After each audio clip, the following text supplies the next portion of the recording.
mystery and horror, the air itself is filled with monsters. Children of the night, what music they make. He's alive! He's alive! Well, hello, all you monster fiends. Thanks for joining us for another deep dive, factoid-filled episode exploring Hollywood's most famous monsters. I am your master of ceremonies, Sam, and I am joined, as always, by Dan from Bleeding Marvelous. Say hello, Dan. Hello, Dan. Oh, that was a different accent this week. I know. Last week she was very subdued, so it's nice to see her a bit energized. I was on my best behaviour. We had a guest. Oh, Well, we have another guest this week. Yes. I'm We not a are- fucking guest. You are a guest this week. We are joined by our cult leader himself. Whoa. I do feel uncomfortable with that now. People start referencing it as quite a lot. It's like, are you actually? I think I had someone walk up to this. Is it actually a cult? I was like, really? No, please. No. I'm not getting tax relief for it, so no. Not yet. Anyways, today is all about Pennywise, dancing clown. Yeah.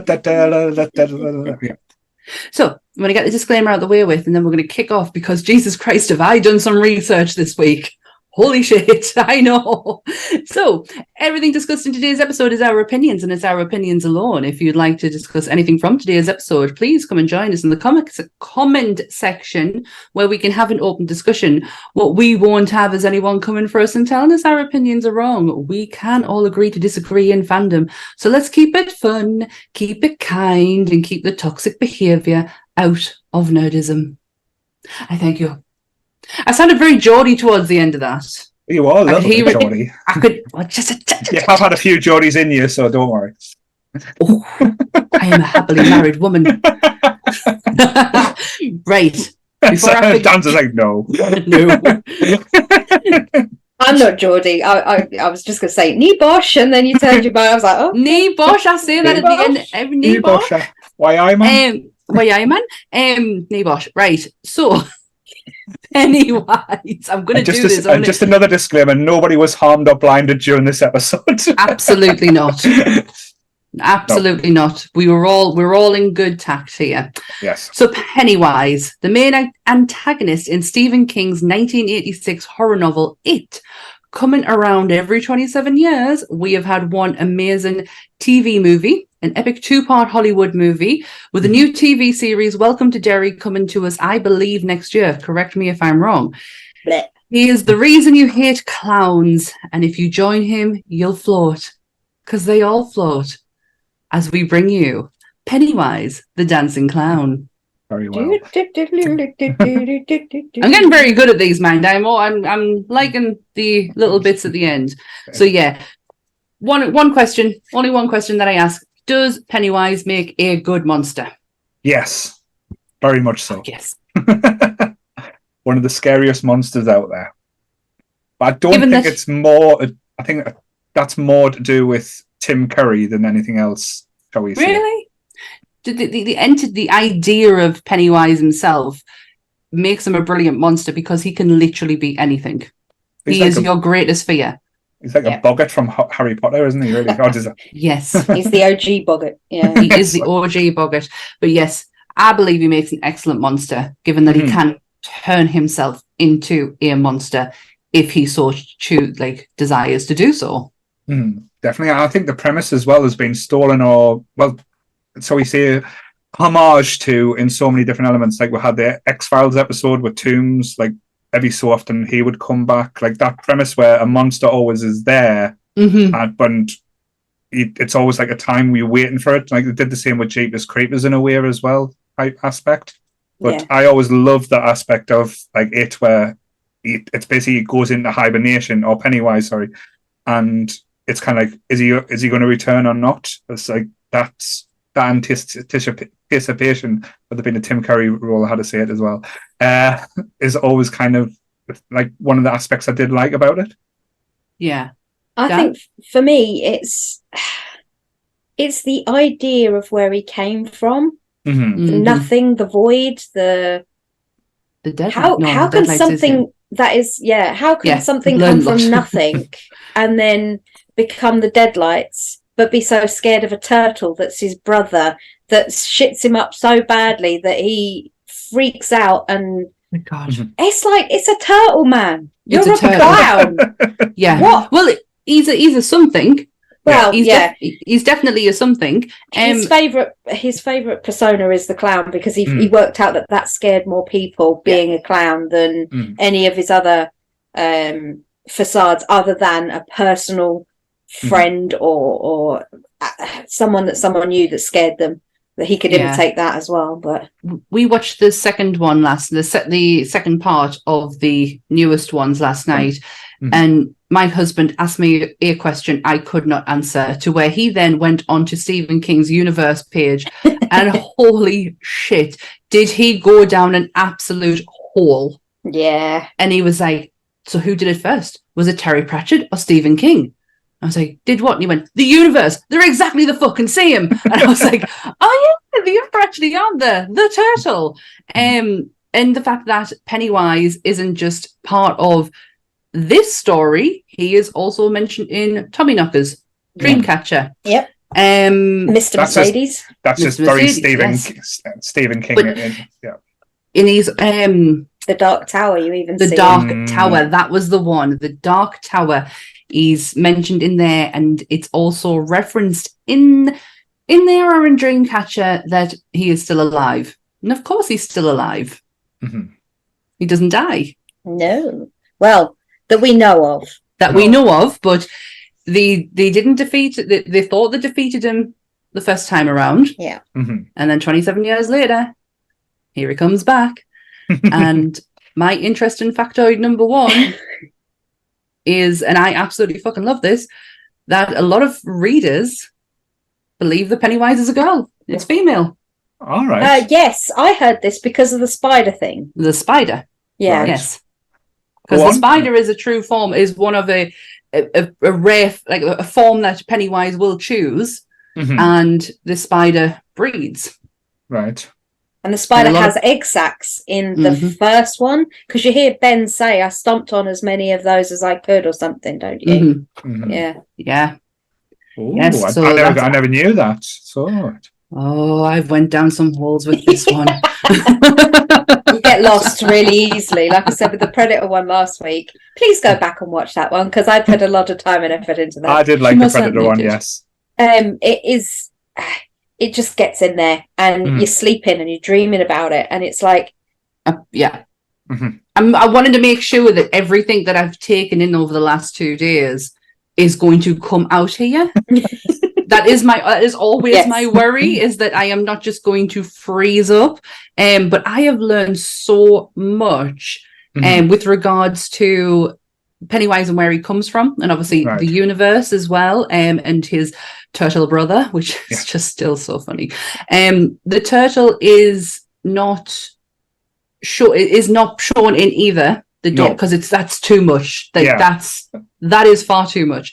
But in the new ones, Mhm. you do see a turtle quite frequently. There's one in Bill's room, Mhm. and there's one in Georgie's room, Mhm. and there's one in the school where when you see in one of Ben's flashbacks, and there's a turtle on the Mhm. desk.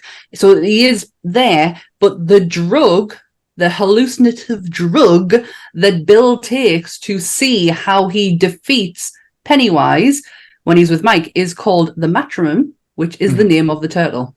Right. So, and that's how it's done in the book. Bill So he's finds drinking out turtle juice.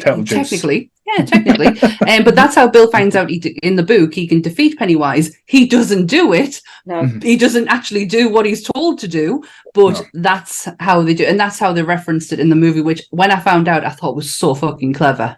But the thing that gets me about the defeat, and I know we're skipping way across here, Oh, we're going all over the place. the Ritual of Chud, right? Mhm. What a fucking stupid name, Stephen. Come on Chud. now.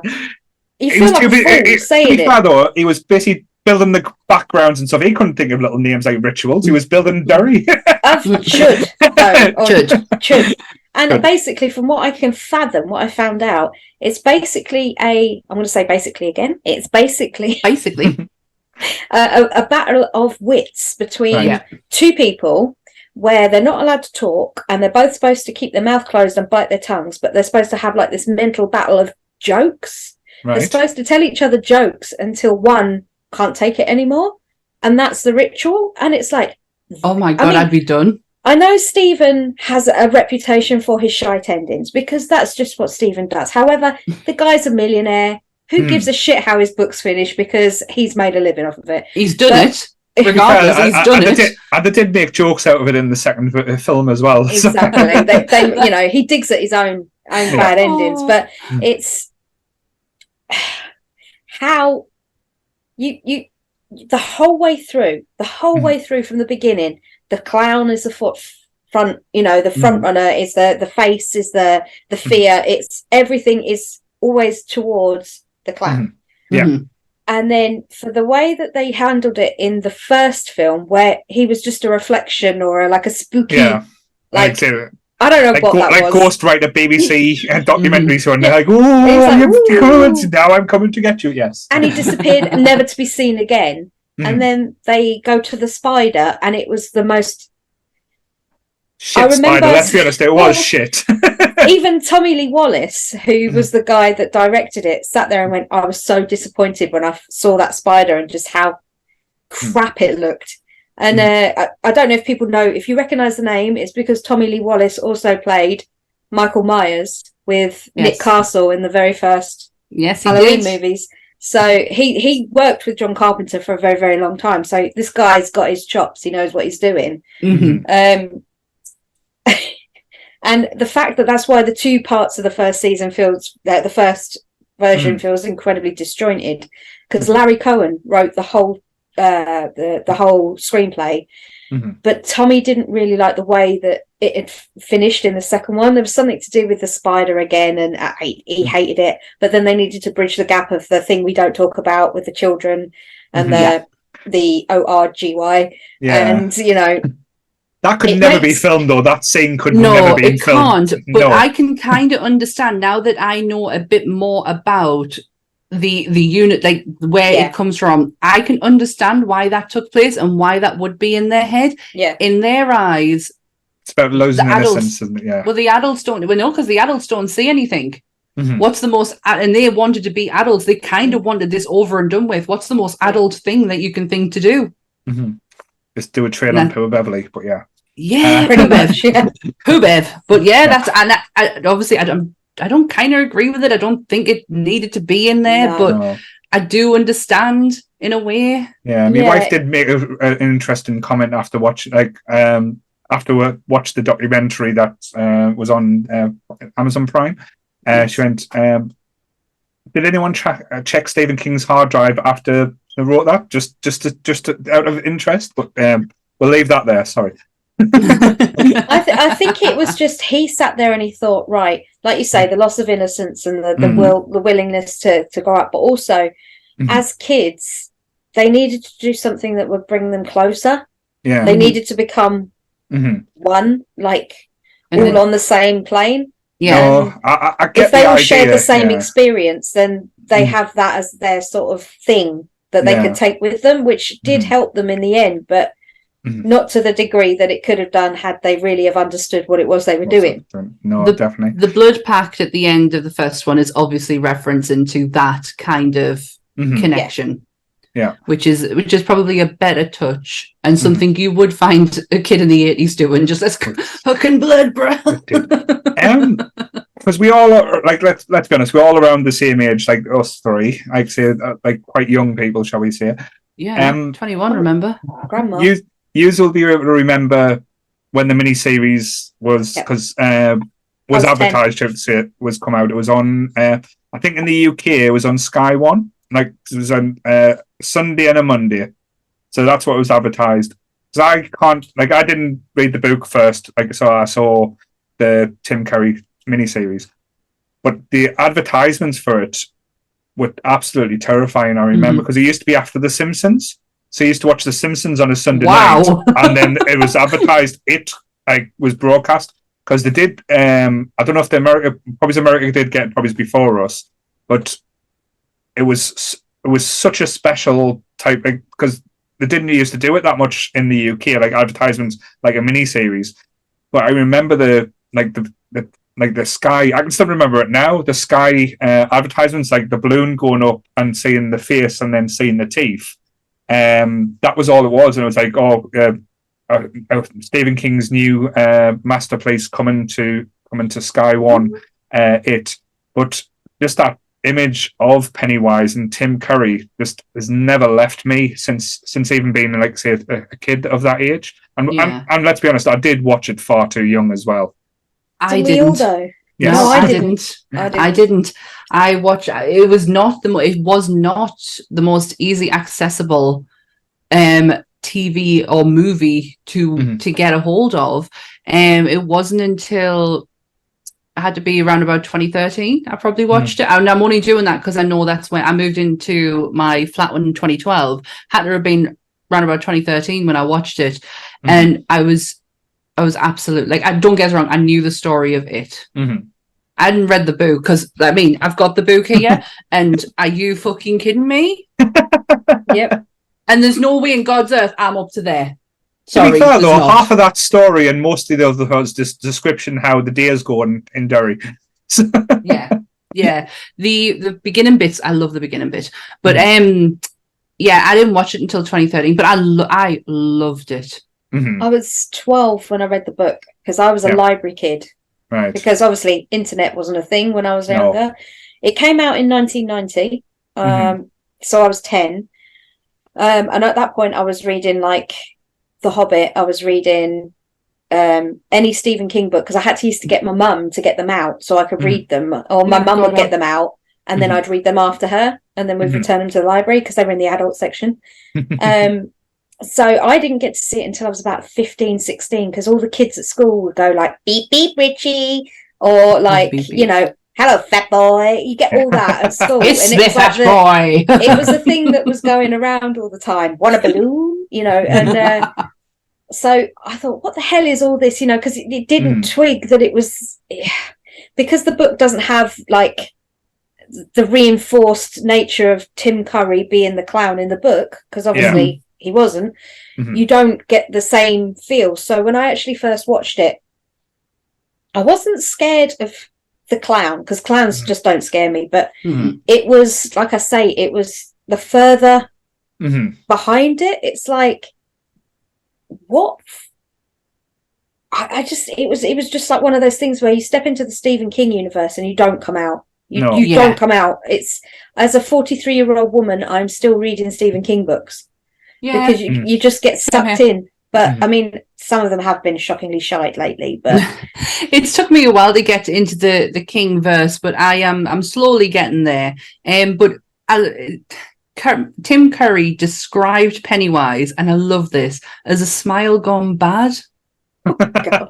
I absolutely love the way he described it, and what I learned from the documentary, because I love the makeup side of things, and I wanted to know obviously more about it. And in the documentary, they mentioned that they were going to use all this prosthetics. And they were going to Frankenstein him up and get him all Jack pierced up and everything. But he said, if you take that away and allow me, I will make it scary. Yeah.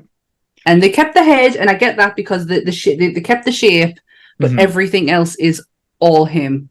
Yeah, his nose is different now. His nose, he has like the red nose. But when it comes down to the fact that his cheeks can move, his eyes can move, his mouth can move, he can move his facial expressions, which a lot of people, when they go under heavy prosthetics, can't do that. And what I found really interesting, that method is then put onto Bill Skarsgård's They did exactly the same thing. They allowed the shape, but they allowed the actor to be the scary element, because fuck me, Bill Skarsgård is terrifying. Well, didn't he start ad-libbing stuff like the eye moving and stuff like that? Yeah, he can do that by himself. And he was just like, I can do this, and they're like, lips. Oh shit! He can do the mouth thing as well by that.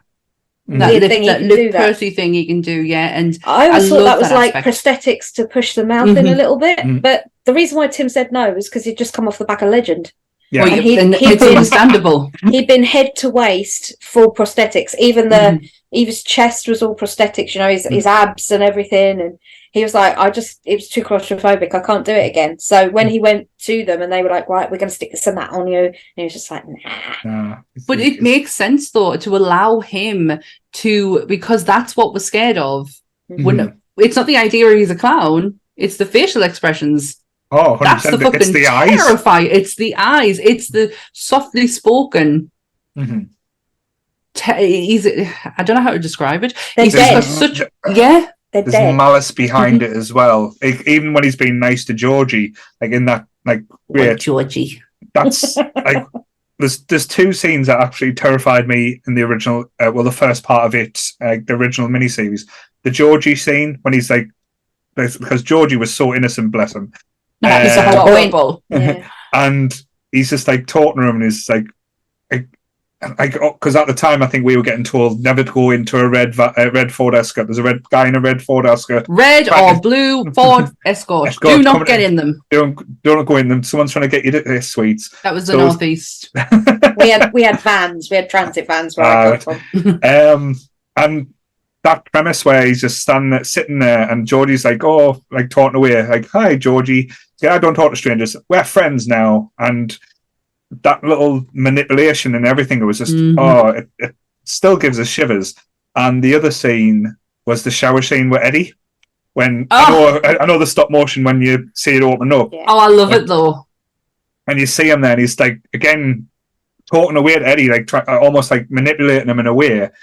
But the menace and just like the ferocity in like, say, the way he comes across is just like, I think it's not been done. But I know Bill Skarsgård did pretty well as well. But there was no one going to top that type of aspect and just being as simply as scary as Tim Curry could be. I love the fact that Bill didn't try to emulate Tim. No. The fact that, you can't get away from the fact he dresses a fucking clown. No. Can't get away from that. But his acting style was incredibly different. Mm-hmm. A bit controversial. I kind of prefer Bill's to Tim. Don't get us wrong. I love Tim Curry's, but I love the creep factor of Bill Skarsgård. I think he took it just that little bit further. But I am someone who didn't watch it as a kid. Well, did you see the interview with Jackie Glazer, the kid that played Eddie in the new ones? Yes. He said that when there was that scene where he fell through the ceiling and his arm was all jelly and he's laying on the floor, and that's the first time they officially see Bill. Yeah. He said to him when it finished, like Bill was like so worried, he like upset him. He was going, "Oh my God, are you all right? Are you all right?" Because he was proper like crying. And Jack turned around and he went, "Oh my God, I love what you do, man, but less drool."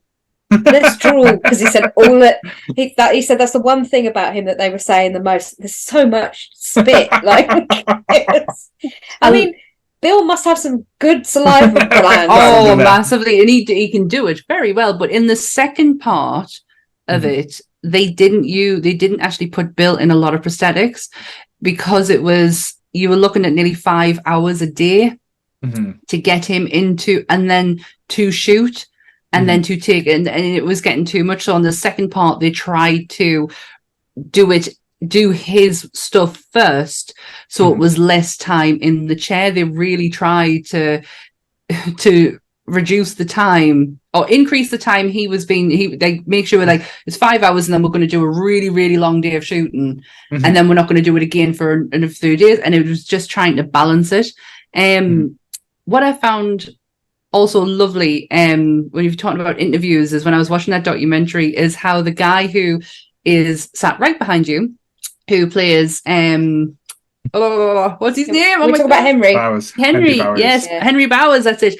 How because some of the words he said were very hateful, racist, homophobic, you name it, he said it. But he at the end of the shoot wanted to make sure that nobody thought that that's how he thought, because because he was a kid and he was like, Yeah. that's not me. I'm not like that. And a lot of the I just like adults- Marlon's reaction to it. You should. I was like, yeah. Brilliant. But all the adult actors were the same. They wanted to make sure that, especially they were saying about John Ritter, how he wanted to make sure that the kids were comfortable. Yeah. That yes, there was some scary shit going on when the camera was on, but they were comfortable and To be having fair fun though, John Ritter afterwards. was fucking amazing though. Anything he did touched was just like gold. Like I don't think there's anything I didn't like John Ritter in. Yeah. Do you know, a lot of people hate this film that I'm about to say, and I grew up on it. I absolutely love this film. It is the most stupidest film in the world. Well, Say there's it. two. There's Stay Tuned, Stay tuned. That's one of my favorites. Problem Child. Problem Child Those amazing. two were like my John Ritter introduction kind of thing. You know, it's like that's how I got to know him. Yeah, same here. Stay tuned. It's So- one of my mum's favorites. It's so stupid. It's such a It's stupid film, but I bloody love it. Mhm. So, It's but yeah, ridiculous, but it's so good. His acting, though, in that, like all of the acting in it is very. You can tell it's a TV movie yeah. because it's all ramped up. It's all. Oh wait, there, chewing let's the do my series. impression. Oh, Bev. They purposely seeked out TV actors Yes. or people that had a lot of TV experience for yeah. it. Yeah, I mean- it makes sense. But when you look at the accreditations, you've got Annette O'Toole, who was Lana Lang in Mhm. Superman Yes. 3. You had Richard Mauser, who was Clark from The Thing. Mhm. You had like John Ritter, obviously, from Everything and The Kitchen Sink. And then when you started looking into it, so many of them have been like, obviously, John Boy Walton, which was a huge controversial Yes. casting at the Massively. time because he Mhm. says fuck, and like John Boy Walton says fuck. Yeah, Richard Thomas. Yeah, and it was such a big thing back then to cast him as like the main Yeah. protagonist because if I'd have had a pair of scissors, that rat tail, God, Would have been no. right that- off. that was- That was a That choice. rat That was a choice. Oh, but- That was a massive choice. Awful. I had it on the other day, and Anth walked in just as Richie and Stan joined the group for the first time, and Anth just burst out laughing and went, "That's probably the only time in the world Seth Green can actually see he's taller than everyone else." He towered over everyone. Bless him, but he's never aged since then, as he said. Nah, Chris. he has not. No. He No. was absolutely brilliant as Richie Richie, Tozer. yeah. But the main standout for me in the first one will always be Jonathan Brandis. Mhm. And I don't know if that'll be because Of I what just feel happened. heartily sorry for him, Mhm. that things just didn't go to his life's plan. But I just think he's such a good Bill. Like when he's standing there and he goes, "Help me," I'm like, Yeah. okay, how do I get there? It's one of those. I think Dan, like I know Dan said it. Had all the TV actors in it. It's one of them things where the casting gods were smiled upon it at that time. Yeah. Like there's not anyone that's badly casted Nah. in the TV one. I know originally, like they talked about, that was going to be like an 8 hours feature. That would have Yeah. been interesting to see, like how that would have broken down. I Yeah. know, like the Obviously, person- George Romero as Yeah. well. That's one of I've got that written down as well. That he was very much heavily involved in it until they went, Mhm. "Oh, this is going to be 4 hours Yeah. long," and he was getting, I "Yeah, understand that, fuck walk away. that." But I know there was a lot of fighting with the TV, like with them being saying, "Oh, it's made for TV. There's certain things you can do. There's certain things you can't do. There's only certain amount of blood you can see." If they did it now that way, like I know we got the movies, but imagine if we got like a Game of Thrones style, Well, like that's what in the they were depths and looking for, weren't they? that would have been some interesting shit, like a go down. But would that have spoilt the mystique of the original as well? Because I'm a big fan, and I know I've talked to Sammy about it before. Like when we talk about the Halloween movies, it's the stuff you don't see or the things that you don't get that they don't tell you during the movie. And I love that about the original. It's the things that they're not explaining to you overly. You just have to try to work it out in your head, and that always makes it 10 times worse in my eyes or in my like thought process as well. I have a thing where I read a lot younger. Mhm. So I was going into movies like The Green Mile, having read it, and that's the same size as the Yeah, it's massive. then and like the Langoliers and The Shining, and I read all those books. So when I got to see the movies, it was always after I read the books. So I always went into the movies expecting something that it wasn't. And I'd hate them the first time I'd watched them. I'd absolutely hate them, and I can't remember if I disliked it the first time I watched it, the original one, or not, because it was so long ago and I'm old. But like, you know, when your brain goes, it just wasn't that important, obviously, whether I disliked it or not. But it's the thing that about the whole Jonathan Brandis thing, going back to what you said, Sammy, though, is this weird number thing. Have you The Curse of the 27? 27, yeah. Yeah, 27, yeah. I found something that said that obviously Jonathan Brandis was a member of the 27 Club, which means he passed away when he was 27, along with people like Jimi Hendrix, Janis Joplin, Kurt Cobain, Amy Winehouse. They were all 27. So he joined that club.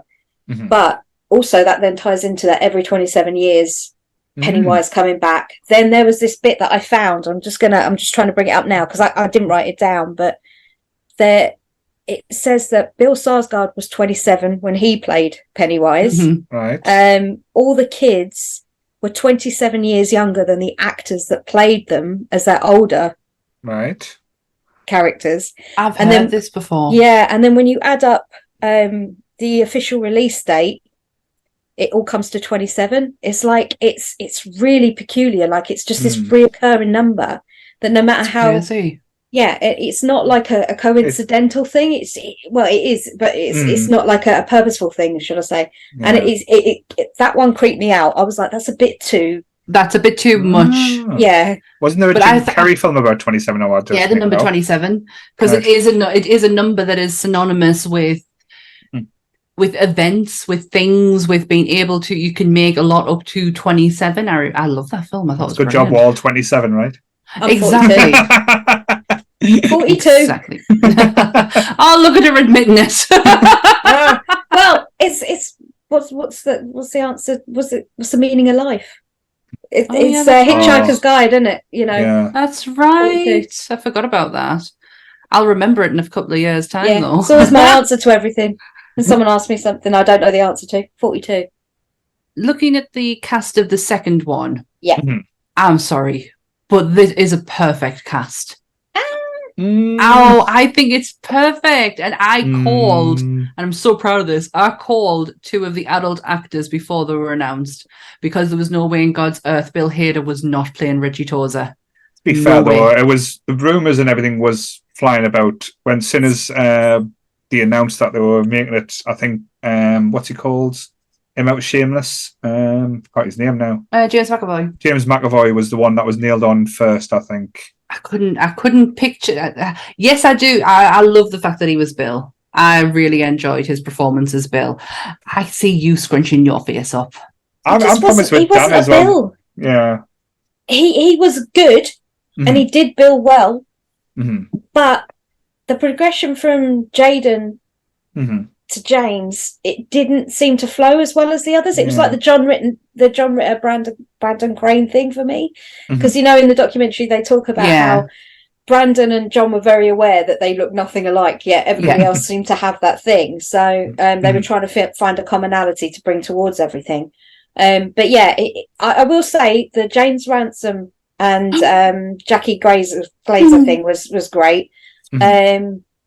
And the guy that played what's his name? I've got it written down. I've got it here. Who are you looking for? Wyatt Olive to Andy Bean, is it? You know that the Stanley. That was a bloody good one, because Andy was creepy. That looked creepy to me. That was you can see Wyatt looking like him. Yeah, when he gets older. And Jessica Chastain, you knew that was coming. It was, and said Amy Adams, and I can kind of, but it would have to be Amy Adams from when she was in The Office. Amy Adams. The only thing, like with the second one, the only casting issues, like not saying there were big issues. The only ones I had, I thought the young Beverly was too adult and not as innocent as the original one. So I thought that casting didn't seem to fit with Beverly Marsh. I think with that though, because they pushed the storyline a bit more about her dad being more of a sexual predator, predator, rather than in the original one, he was just more like he was quite overbearing. He was abusive, overbearing, physically. abusive. So I think they pushed the narrative a lot that she was obviously being taken advantage of in that respect. So her innocence to a degree had gone, and she was far more mature than the other boys. Plus the story of her coming into her womanhood because she bought Tampax and all that sort of thing, and it was, they're trying to push the narrative that she's almost above it, but yet she still wasn't quite at the end because he got her. But I think I didn't mind that casting. I quite liked the actress who played her. I thought I liked the idea that Bev had a bit of edge to her, just a little bit. Yeah, the only and like with the adults as well. And I think me and my wife said the same. The guy who played Ben Hansen, and we just didn't get him. I just didn't get it. He didn't bring I agree with you. He was supposed to be this handsome buff guy, and it was like I wouldn't turn from him. So it's I cannot see how Jeremy Ray Taylor turned into Joe Ryan. I just love it. I love the idea of it. It's so far-fetched. It's bonkers, though. Brilliant. And I love the way they stick it in your face as well, because in the second one, they're all around the table. Yeah. Ben gets his phone call. He turns around. Who's there? Original Ben. Yeah. He's in that scene, in the architect bit. And Brandon, you can't. It's one of those things you have to know the film to know what you're looking at, or be familiar with it. And you do. You look twice, then it's gone. So you're like, did I see what that was, wasn't it? And then you go on IMDb. But yeah, it was. I noticed it straight away because when the first one came out, I think I watched. I mean, I've seen it a million times since the first viewing, but I'm sure I watched it and I'm just looking at going, Caroline, is that him? Is that the original Ben? And she's like, no. I was getting fucking ears. I did have a girl sitting next to us on the first viewing of the new one, the first part. She was in hysterics. I was like, it's not that scary. It's not that. If you're scared of clowns, don't go and watch it. Exactly. You know what you're getting in for. The first part worked for me really well. I thought, but to be fair, I'm a big fan of like the Goonies, Stand By Me and stuff. So that was very much on the realms of that. The second part didn't hit as hard as I was hoping. No, my husband put it perfectly. The original miniseries is brilliant because you are going back on a story. So the kids bits are the flashback, and you were following the adults as the story's progressing. With this one, it was the first part is the kids solely. The second part is the adults with a little bit of I've just used the fucking word. Used the flashbacks, but the flashbacks didn't add to it. But it didn't. No, and that's what he doesn't like about it. He would have loved the idea of being just a cohesive story. Break it into two parts, but have it to where the adults, because in the original TV movie, you get to see everyone's reason for why they are scared, or their encounter that they had, which starts to bring their memory back. And I think that's brilliant storytelling. But the thing what I love about it as well, because I know Kevin Smith did an interview with the guy who directed it. Andy Muschietti. And he was having a conversation with him about like this wasn't on the interview. He was talking about like in general, like on his podcast. He was having a conversation about like film length and like film run times and stuff like that. Because Kevin Smith is a big advocate that movies shouldn't be anything longer than 90 minutes or just around that mark to tell the story. Yet the man cries at Star Wars. Come on now. But he cries at everything. Bless him now. He lives a heart attack.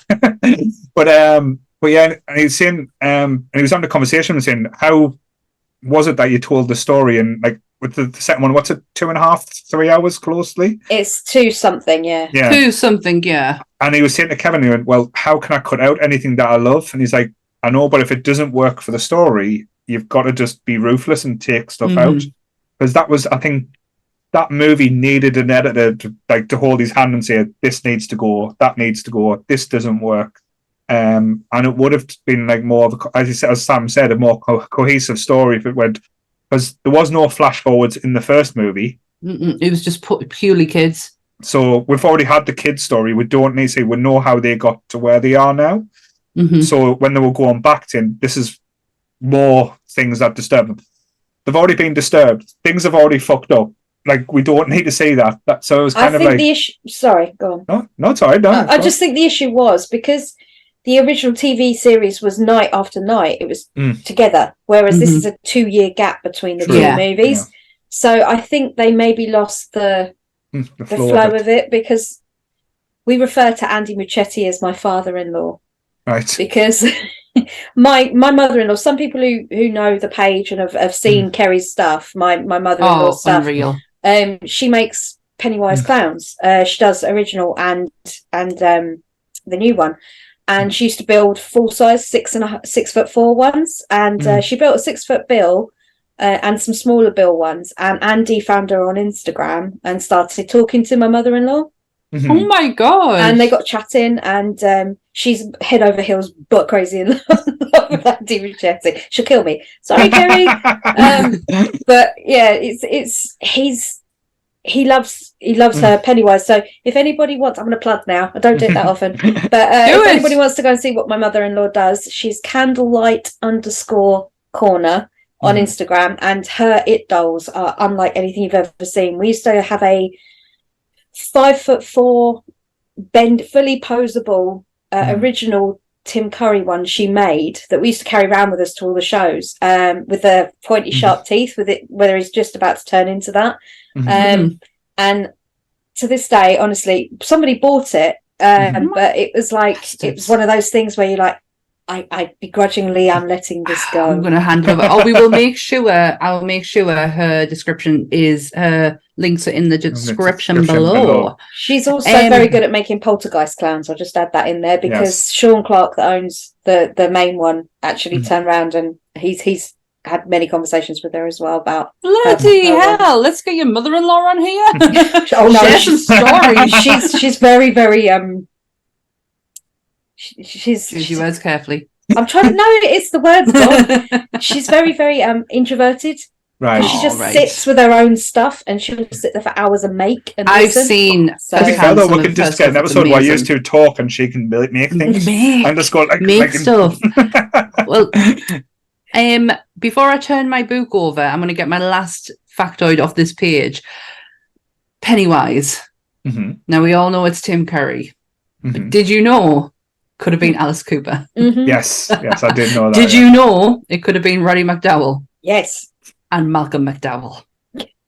Don't ever get those two mixed up, because Lord of the Apes of the Planet of the Rings and the completely different franchises, but okay. Yes. But yeah, it was it was like Roddy McDowall's Planet of the Apes, and Malcolm McDowell was Clockwork Orange. Yeah. Yes. And I spent years not understanding that they were two different people. I had no idea they were two different people at all. I thought they were brothers. They're not. It might be in one universe and multiverse of McDowells. Yeah, so I was very interested in Pennywise's form.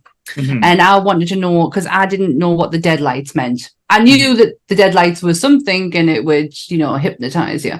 But I didn't really know what it was until I did a deep dive. So for anyone who doesn't know, the deadlights aren't explained in any of the movies. No. Just so you know that. Just so you don't, you have to read the book to go and find it out. But the deadlight is the closest thing to the human eye that Pennywise will show his true form. Fuck me, that is that is something. It's the only thing he can have control over on Earth. They actually so close to his true form as he can appear on Earth, and also it can make the person who looks at them completely, utterly fucking insane. Right. It's understandable, really. Yeah, but hang on, I'm just reading my note there, Bev. Can you see? Right. That's it. So because of the fact that Bev's brain got a little bit mashed by looking at the deadlights, it's the reason why she can see premonitions for. Right. And how she can see everyone's death. The deadlights fucks with your brain so much that it can just basically unscramble it or unlock things you didn't necessarily want it unlocking. And that's the explanation why Bev can see everyone's death. She sees premonitions. And it's all down to the deadlights. And does that explain why Sam can't go back? Stan. Stan is just scared. Yeah. Yeah. I know, but like it depends which version you get, really. Well, that's it. See that? No, that's it. I'm glad you brought that up because I couldn't wrap my head around the fact that somebody would end it all just out of fear. Mm-hmm. I didn't understand. I couldn't quite get my head around it when I was watching it last night. And it's the letter part that he's reading out. And it's like, oh yes, like fellas, I did you all a favor. I ended it all. Like it makes no sense to me that's where he went to. But it makes sense to me because I understand why he did it because he felt like if he went and he was with them, he would be the reason why they would lose because he would be so afraid he'd feed it its fear that it needed. Right. So he didn't want to be that one thing that could stop them from but defeating him. Just not going?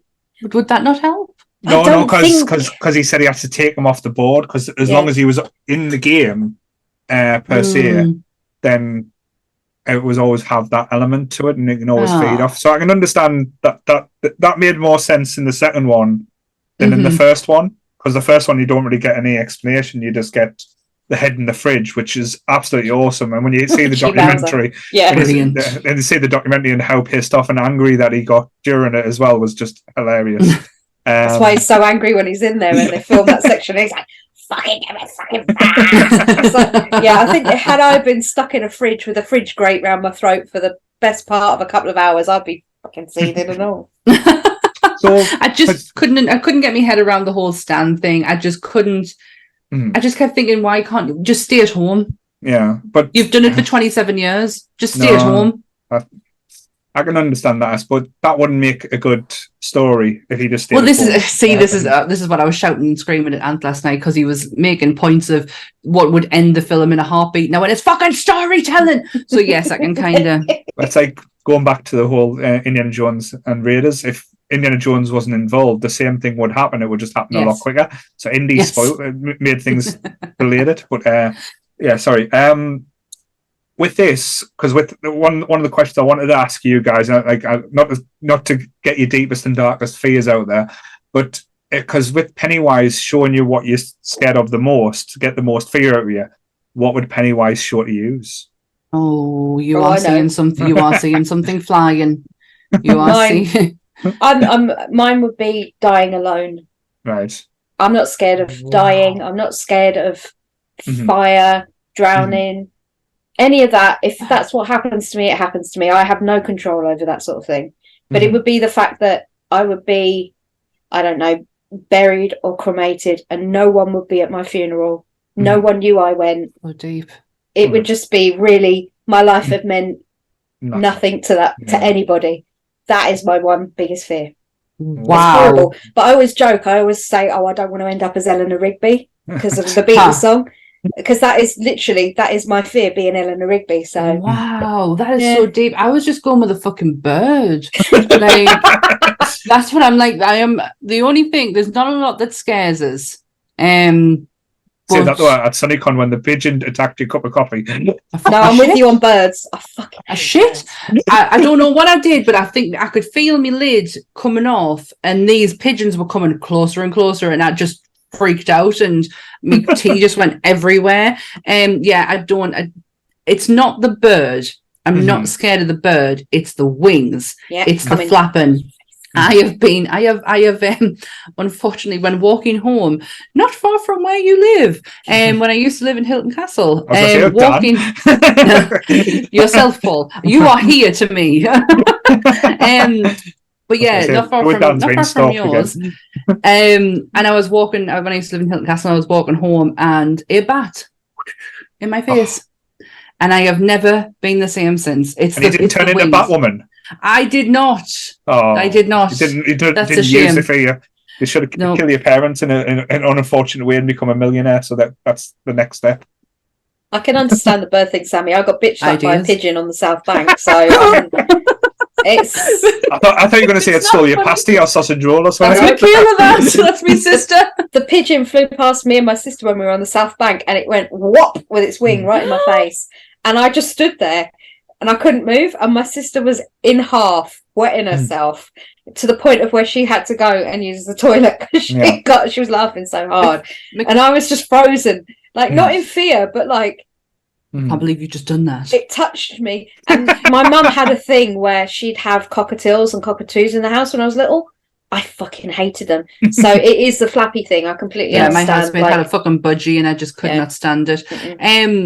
Me sister texted us just before we went on holiday and she was like, I've just had my sausage roll stolen by a fucking seagull. You fucking nicked a sausage roll outside of Primark. And she said the worst part about it is nobody did anything.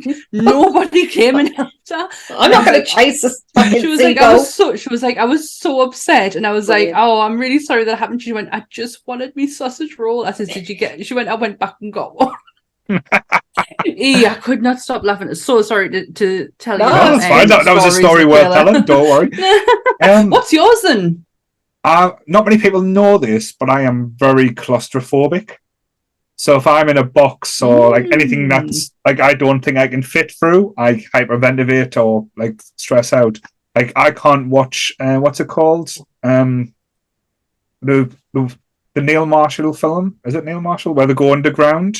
Oh, The Descent. Craig Conway. Yeah. Craig Conway. Sorry. I watched it once and literally I sat with a pillow over my face. It was just. It was so horrible, and I feel myself tensing up when I think of it. So it would probably be putting a box or even putting a coffin or something like that. That's what Pennywise would do to me to get the most fear. God Almighty! I'm not scared of heights, claustrophobia. Like I don't. But when somebody describes that fear, that does make us a bit freaked out. Like as in how it affects them, because then I'm like, oh good God, how would that affect me? I actually get freaked out by some noises as well. There's certain noises that get on my tit ends, and one of them is the touching. Are you going to let us know so we can actually use this against you now? So do you know when you buy a packet of crumpets? No. Yes, you do. That was the most British thing you have ever said on any podcast. I know. Let's just say that. Do you know the sound when you buy a packet of crumpets? I know what you're going to say. When it's the cardboard. Right. That's around the crumpet, and when it's making me hands. It's making me hands go boiling. It's when you touch the cardboard and you can hear it. My hands are going really hot.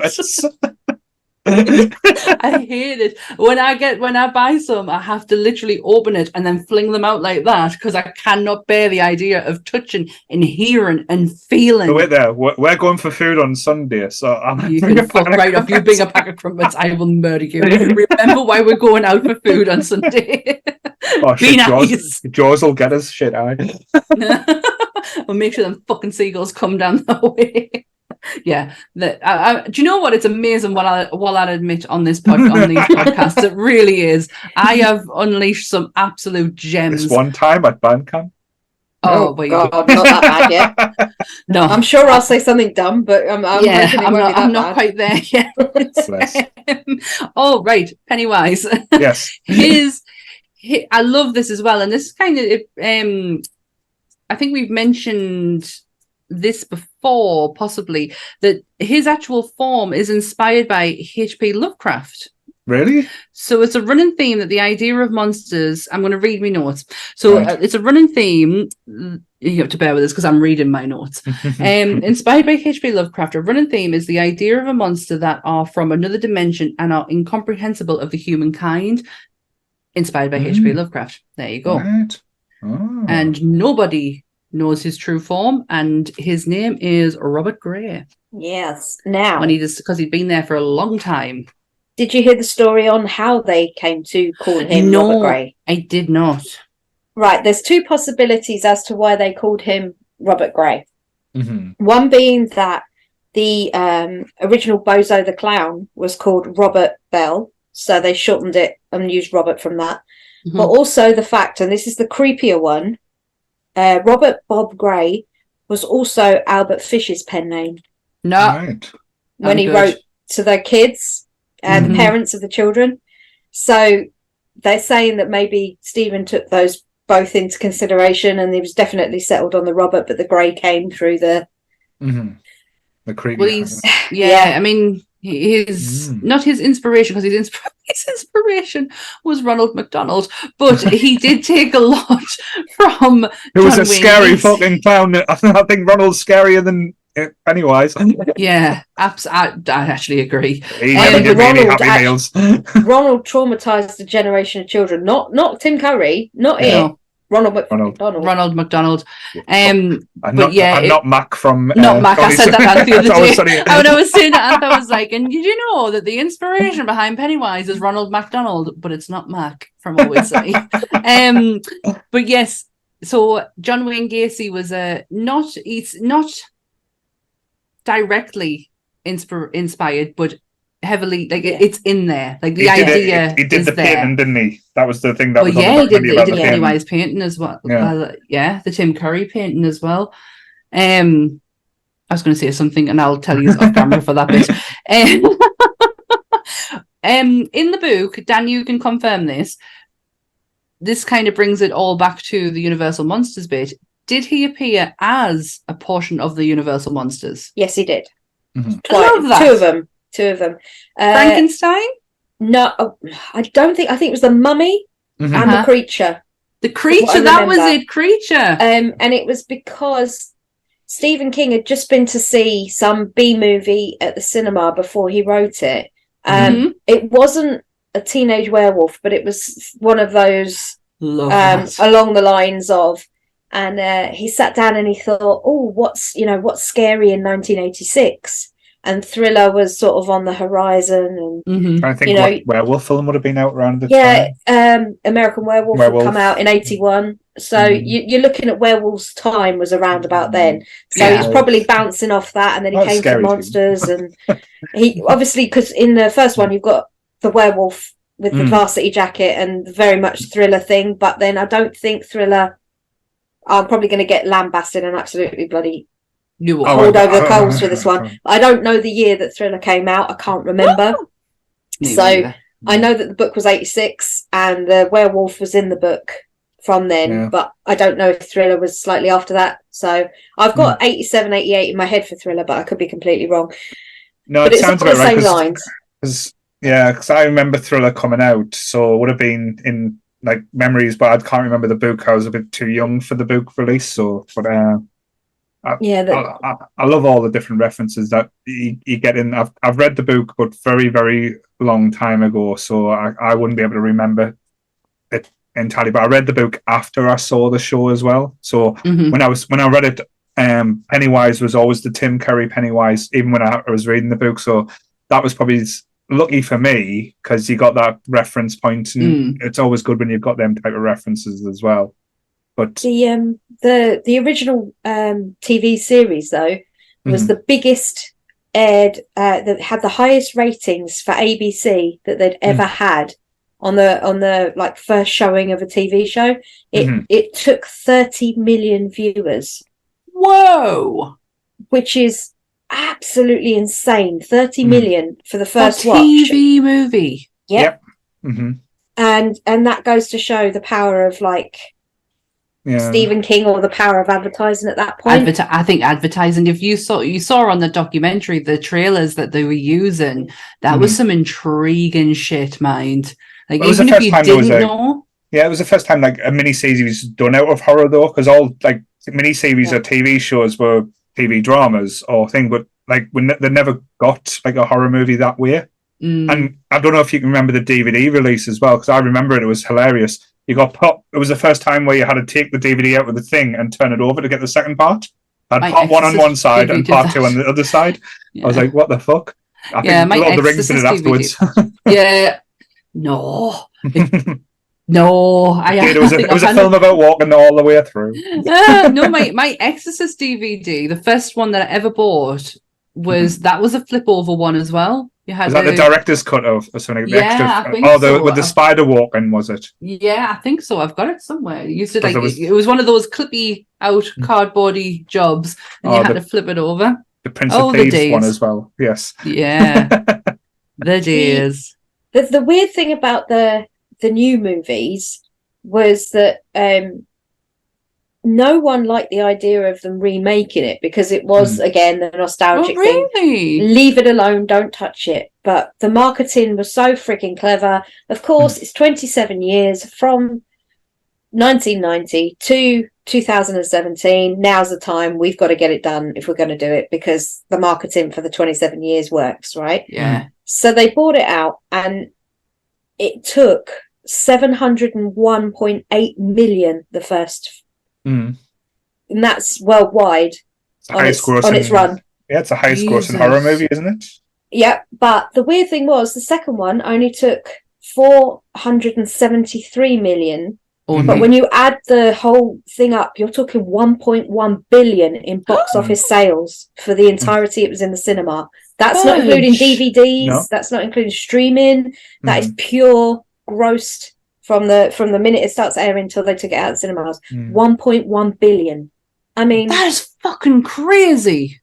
You know, I love me grosses and I like to work out my money and all that. But I know. I don't have to do a conversion this time. I just had to add it up. But no, we did a horror quiz before, and that was one of the questions. Like, oh, what is the highest grossing horror movies? Everyone was saying The Exorcist, The Jaws, but no. I would never said The Exorcist. I think The Sixth Sense, the second one. I think possibly.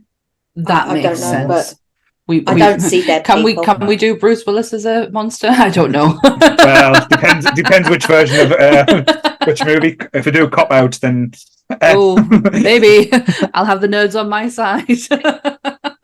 But what was I gonna say? We were talking about. Oh, never mind. Go on. I was going to ask because you said at the start that we are like it has been greenlit. We're getting the prequel now. Yes, welcome to Derry. So where do you think, or what story do we get? Are we going to get the Easter egg hunt or? Yeah, I think so. It's Pennywise. It's the origin story of Pennywise from his landing on Earth to his adventures. But Andy Muschietti had this all wrote out and ready before it even been greenlit. Yeah. He was fucking doing it. Basically, the story that I heard was that there was a meteor shower from the void. Yes. And Pennywise, or the Deadlights, or whatever we're calling him at this point, was in the meteor that crashed to Earth. And he stayed dormant until 1700 and something, which was when he came out and ate all the 300 villagers.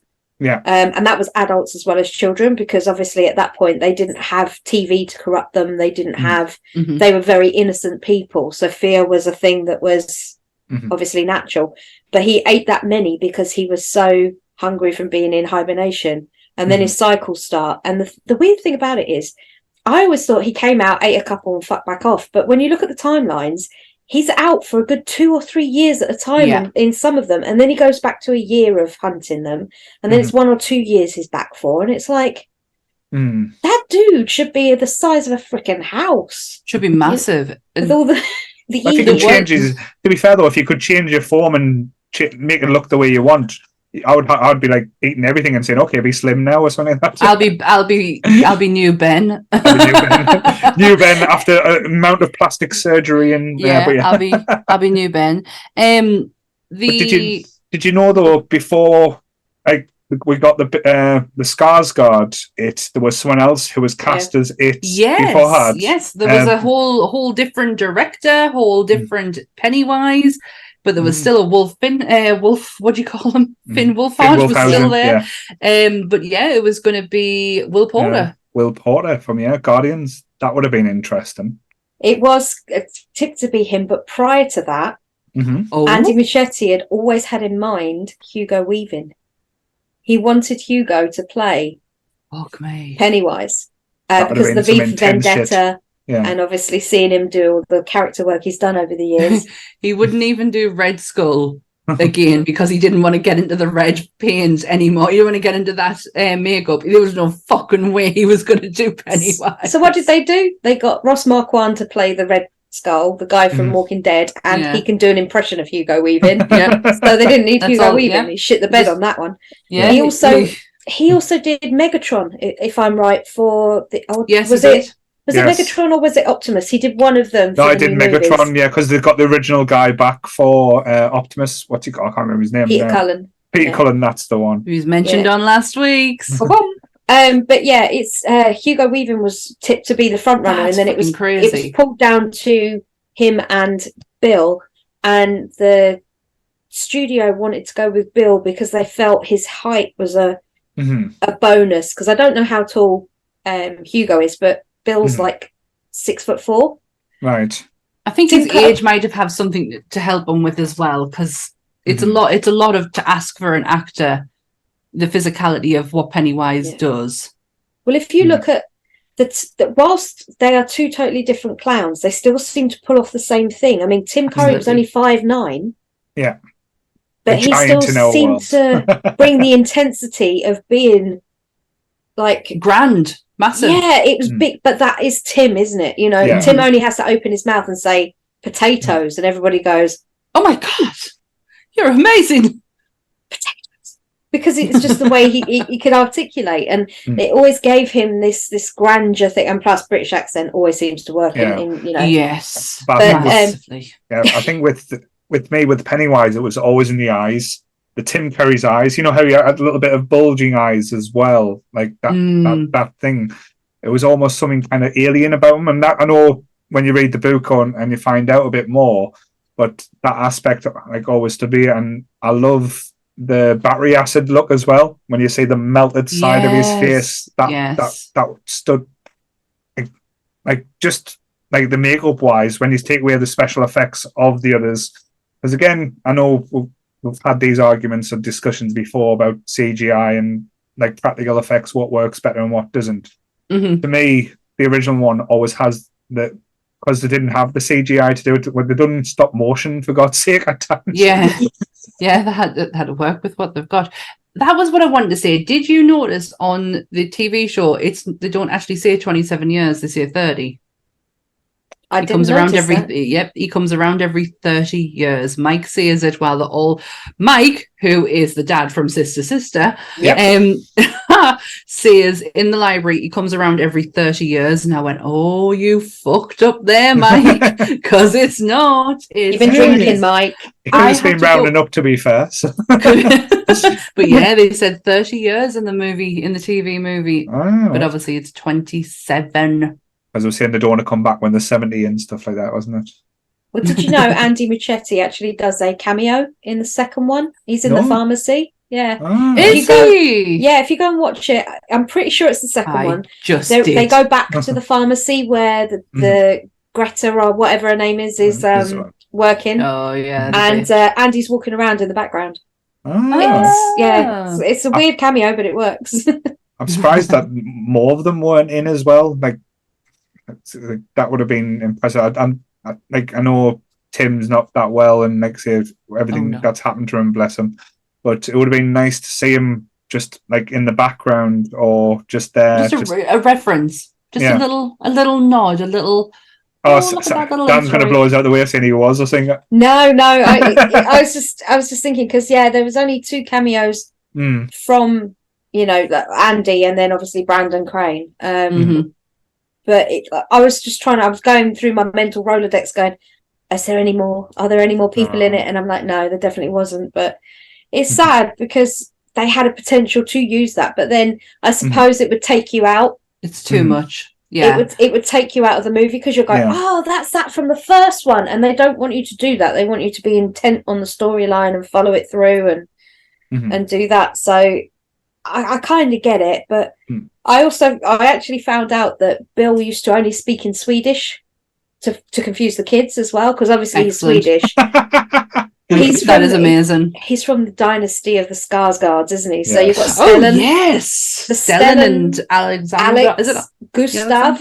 Yeah, because you've got Gustav and Vikings. They've also got a younger brother called, I think it starts with a V, and I've got. They've got good stock there. Like, say, do you know there's 6 of them? There is 6 boys, possibly, and a girl, and I'm not entirely sure because I wasn't sure. The one of the names seemed incredibly feminine, but I don't want to presume, so there may be more. Yeah. But there was a lot of kids. Stellan's been very bloody busy. To be fair, though, in Sweden, what is there to do? He's managed. I mean, I didn't have Stellan down as being very tall, so I'm guessing that he's just got some good stock, him and his wife, because all of his kids are tall. They're all tall. I mean, Gustav especially is a giant. Like, he doesn't, it's hard on Vikings because he's constantly in a position of crouching. But when he stands up, my God, he's massive. He's going to be with Seth Green at Manchester Comic Con at the end of the month. I kept calling him Loki, and it's not, it's Floki. Yeah. The other half's obsessed with Vikings, so I've got him a good Viking. I've got him a photo to go and meet him, but I'm going to go and meet Seth and finally get this almost completed. Amazing! Oh, the signatures. So who have you got on there? This was given to us as a gift, believe it or not, from Marlon, who played the young Mike Hanlon, and it was purely because we were at the Birmingham Horror Con that they reference in the documentary that you can see on Amazon Prime, and we had a tattooer next to us called Joe K. Worrell, and Joe's one of the nicest people you'll ever meet, and they somehow they'd all decided that they all wanted tattoos that were referencing from the movie. So there was Marlon, Ben, Eddie. Well, so we go try and use their actual name, their thingy names. You had Eddie Spaghetti. You had Ben. You had Stanley. Mike. So let me count. And Tits. 1, 2, 3, 4, 5. Yeah, there's 5 of them on here. So those 5 all signed this because Rob was. We were on the store next to Joe, and they were all like, "Oh, dude, what should I have?" And like Rob was like making comments because Rob is Rob, and they all absolutely thought he was the best thing since sliced bread. And he sat with like Marlon holding his hand while he was getting a tattoo. And every time we see Marlon now, comes running up to Rob, going, "You don't act like you don't know me, dude." He's really like overexcited every time he sees Rob, but it's yeah. Marlon got a little red balloon, an it balloon behind his neck. God, that's amazing. They all got little it references, like I think Jared Blanchard Henry got a little SS Georgie as well, or a flick knife. He got the flick knife. That would make sense. I think Brandon got a little SS Georgie, and then Eddie Spaghetti turned around and went, "Can you do a Back to the Future skateboard?" And they all started laying into him, going, "No, that's not the point of this." That's not. Yeah, I love the fact that they got. I love the red balloon. I love that. They're literally tiny little ones. Oh, but I still think it's great. Marlon took this from the back and he went, "I'll be back," and he just ran away, and we didn't see him again. And he came back, and we got those, and then Jared gave us this, and he signed it to the business. But he now lives in Leicester. All right. Wow. So he met and fell in love with a lovely English lady, and they have a kid together, and he now lives here full time. He seems Jared, so sweet on that documentary. He's such a lovely man. And it's weird because why live in England? And it's just. But then. They get it. There's something about us that they just get that is, what we think about America, they think about here, and it's so weird. Yeah. But I loved his interviews on the documentary when the documentary makers are obviously trying to cut deep with him, and he gets there and he apologizes for it. And it's like, no, dude, don't you ever apologize. You did what was asked of you.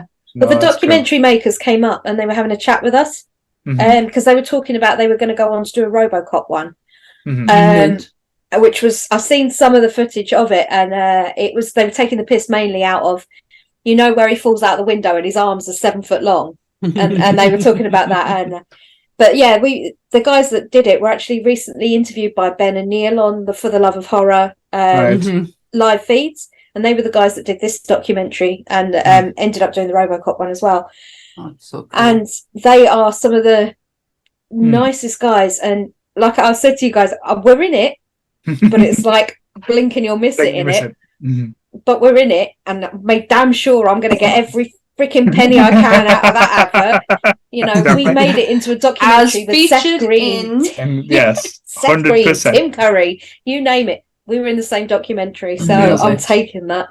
It's on Amazon Prime. Yes, it's on Amazon Prime if you want to view it. Well, before we wrap this bad boy up, I do need to ask you a very important question. who is your favorite member of the Losers Club? Can't say Bev, that'll be creepy. No, you say whoever your favorite is. Oh, it's a hard one because depends which version though. Because if it was original, I love Ben in the original one. Right. But I did like the Eddie version in the new one. Because Finn Wolfhard, I know he's great, but he goes over the top, and he wasn't quite at the level of Seth Green, I think, as Richie. Yeah. But Eddie in the new one was the best kid by far, just because he was. But I loved him in Shazam as well. So yeah, Eddie Spaghetti is my favorite all-time character. It goes from the TV movie to this one. I fucking love him. He is. I think you described it best the other day, Dan. You said it was you as a kid. He's me as an adult. So I love the casting of each and every one of the Eddies. But James Ranskin just fucking blew me away. It's when he's sitting at the table and he goes, what the fuck are you laughing at? I just love the fact they cast his mother to play his wife. Yes. And I thought that was really fucking cool. Yes, I had to explain that one last night. I was like, oh yeah, that's his mother, and he was no, that's his wife. I went, oh no, the actress is the woman who played his mother. It's his because wife. You joke you marry someone like your mother, so that was the running joke with that. But I would have to say my favourite bit would be the line where Eddie is with his mum in his house and he pulls the pills out of his bum bag and he goes, and these are gazebos, or something along the lines of instead of placebo, and these are gazebos, and he throws them, and it's just the best. That bit is just the best bit. That sealed Eddie for me as like, I love the fact that the two of them, their energies, especially on the new ones, matched each other so perfectly. But my favorite line does come from Richie Tozer, and it's when they're standing outside the restaurant and he goes, let's get out of here before our day ends as bad as one of Bill's books. Get one into Stephen there. Boom, boom. I loved that line. I did like Bill Hader as Richie Tozer, but when it comes to who I'm looking, my eye goes straight to Eddie in James Ranskin. I just thought he was magical. Love the man. For me, as the adults, it would be John Ritter, because he was 100%. His first straight role. Yeah. He was a comedian up to that point, and that was his first straight role he ever got cast in. So for me, for that reason, John Ritter is the adult, Eddie, Jack Glazer as Eddie, and I think, oh God, what's his name? I've got it written down. I'm so sorry. Don't worry. I can never remember any of these names. I've stopped trying now. Is it Adam Fraser or something like that? I couldn't pronounce it. I wrote it down, but I couldn't pronounce it. Yeah. But he's the younger Eddie, isn't he? Yeah. Yes, I love that. That's it. From the TV one to the movie one, each and every Eddie I absolutely love. I thought the adult Eddie was absolutely fantastic in the TV movie one. He was Eddie Spaghetti. He was just the epitome of Eddie, and I loved it. So yeah, Eddie throughout is my all-time favorite. I tell you what though, because I've spent like the last few days watching the movies, it's made us want to go back and read the book though. I have it here. That's audiobook is the way forward. That's what I'm thinking. That's exactly what I'm thinking. Do I just bite the bullet, or because I am dyslexic, do I read it and it become a triumph? Because I do get these moments in book reading where I'm like, I've got to fucking get through this, and I think that might be one of them. And I think I might have to read it. Why didn't you have the book in front of you and have it read along with the book with the audio? But I never thought that was an option, Paul. I could. I've got audio. I've got what's it called, Audible, and I do have which our podcasts are on though as well. Yes, our podcasts are on Audible too. So, have we got any more factoids, or are we wrapping this up? Pennywise only has 4 minutes of dialogue. Really? In the first film, yeah. 4 Beep, minutes. Richie. Yeah. Beep, It- beep, Richie. When you add it all together, apparently it only comes to 4 million. 4 minutes even. Four- One from- thing that we actually forgot to mention is some of the stuff that Tim Curry says. One of the best lines ever. Kiss me, fat boy. And not just the lines, the laugh. With the klaxon when he's sitting over the thing in the library. That's just that's unsettling, that. And he's just getting really angry. Unnerving. And the scene as well in the library, that was just brilliant. How the balloons are popping, and the blood or the fake blood's going in people's faces, and then just none of them's reacting. I know they blinked a few times, which impossible not to do. But how good was that? One of them in that library is Fox Mulder's sister. David That's where she went. She went to Derry. The truth is out there, guys. And on that note, Yes. I think we'll bring this episode to its conclusion. Wow, I thought that was fantastic. I am so glad that I've got out this. You're leaving Derry now.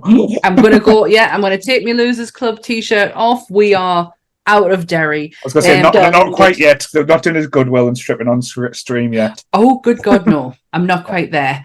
Not yet, anyway. But- So yes, Sorry, just to No, go on. give a little tie in there as well, because you're leaving Derry, but you're not leaving Stephen King for too long. no, I am not. So yesterday, here we go. So yesterday on the live podcast, we did a great review of Stand By Me. It was Because great. because we are the future. Yes. We haven't happened yet. We are the Monday. So yes, we have Friday. We got Star Trek and with Graham and Goodwill on. Are they live this week? Don't know. Don't know, but they are going to be. There will be a Trekking episode up on Sunday. We are returning to Stephen King's universe with, or we have already returned to Stephen King's universe with the review of Stand By Me. Mhm. And then, it's actually going to happen first. Yes. So, So we're going to discover bodies so and it talk about looks like, it. so it looks like we stole from the Sunday show, No. other way around. We haven't poked no dead bodies with a stick next to some train tracks. We're all good. Yes. We ain't got no Will Wheaton in here. Will Wheaton. Will Wheaton!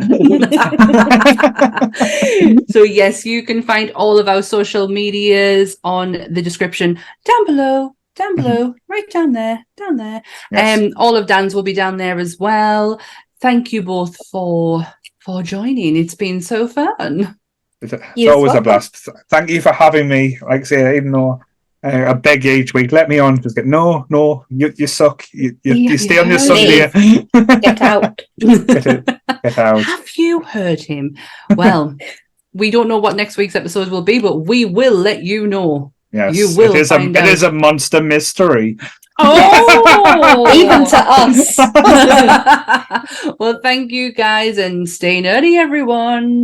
Bye. Bye.